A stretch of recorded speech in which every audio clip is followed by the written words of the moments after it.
Yo, quick scent bubble sign in for hot takes. It's very dark, so I had to blast light on myself. This is about the content and the information, not the aesthetics tonight. This is a hot takes courtesy of Kohl's with Sephora inside of it. I just went in there and I wanted to try Profondo. It's been a while since I've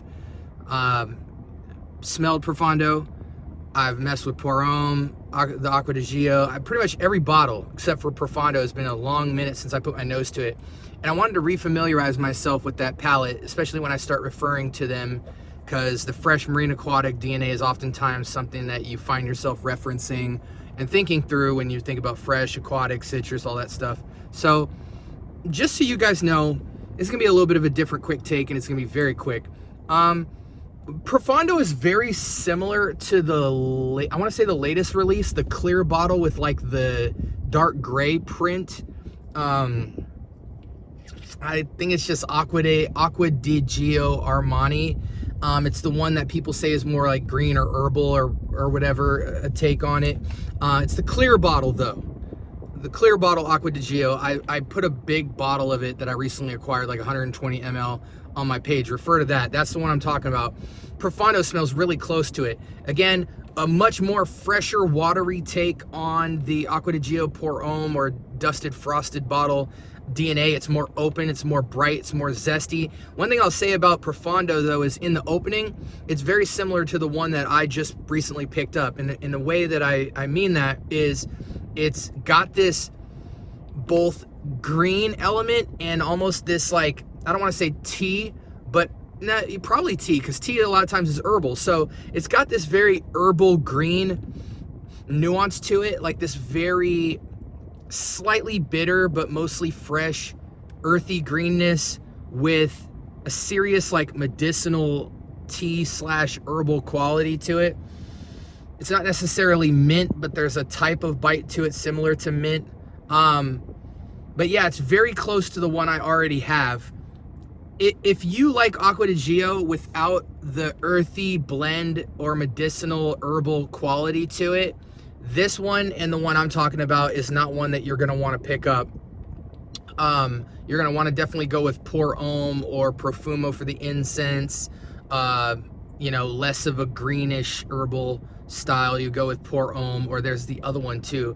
I got to figure out there's one or two bottles that I don't necessarily know the nuance to, because it says Acqua di Gio Armani on them, and they're only switching one word around or they're leaving a word out, so it's kind of tough. So I apologize for that. But the point is Profondo is very close to another one of the Acqua di Gio fragrances, so close that it's almost like negligible to even think about both of them. It's kind of just whichever one you pick smells pretty much similar to Profondo.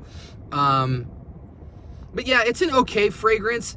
Off the first blast, it's got a super green herbal vibe to a much more open, zesty, fresh Acqua di Gio classic DNA.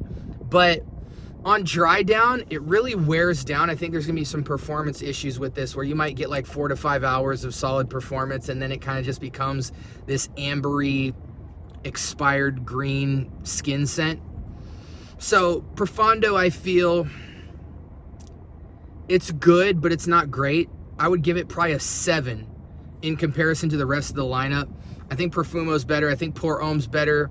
I even think the one I bought performs slightly better than it, even though I think it's the same DNA.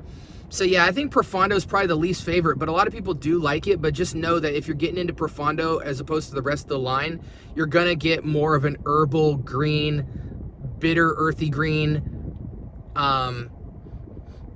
almost medicinal minty type of vibe to it. And it's on the bitter side. It's not like herbal fresh. The other part of the fragrance is aromatic and fresh, but then this green kind of has some bite to it. So that's my take on it. I give it like an average 7 out of 10 score. It's interesting at first, but then the dry down just seems to be between the DNA that it dries down to and the performance. I think it's just not even worth considering, especially when you got fragrances like Sacrat.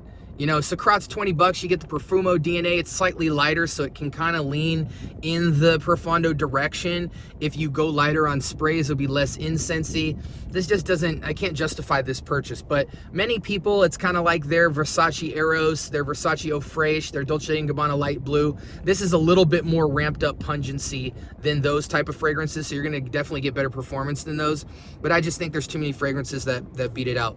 Like, comment, and subscribe. I'm turning the lights off. More importantly, make sure that you check that notification bell to get all the latest and greatest. This is the Scent Bubble. Be blessed. Signing out.